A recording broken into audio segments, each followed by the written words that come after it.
Kaibigan, welcome back. Narito kami sa Port Hope, heading east from Toronto, heading eastbound. Papunta kami sa Montreal. Magse-celebrate kami ng kaarawan.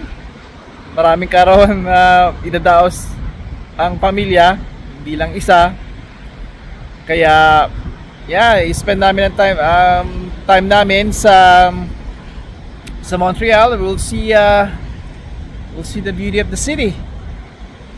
Interesado akong makita yung mga cathedrals, sa ating cathedral, at mga old buildings. Sabi nga nila, para kang pumunta sa Europe kung makapunta ka sa Old Quebec. Hindi ko alam, hindi talaga ako. Dumaan lang ako noon nung pumunta kami sa Ice Hotel. May katagalan na yon. At ngayon babalik kami. Dumaan lang kami sa Montreal at north ng Quebec. Ngayon ay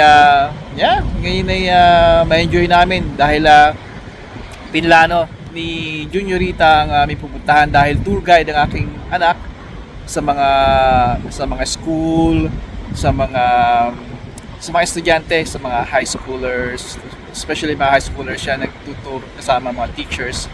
May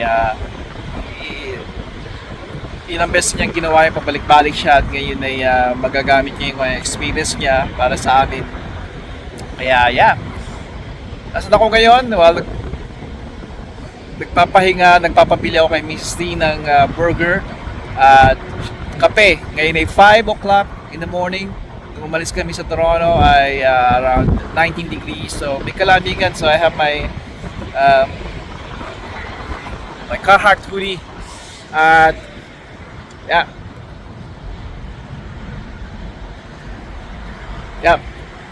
nasa en route kami.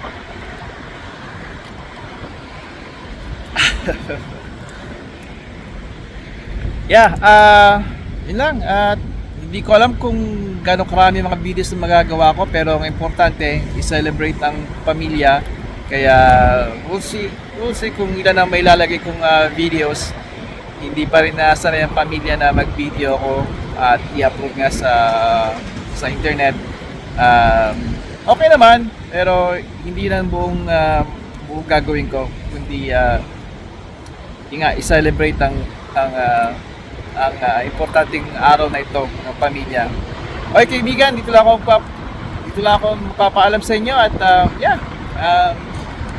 I'll send some pictures lang. Pictures is okay. Pictures.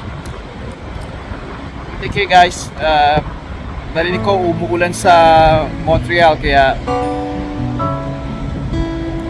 I hope hindi buong araw, pero I heard mabigat daw eh. Hanggang sa muli kaibigan, padayon.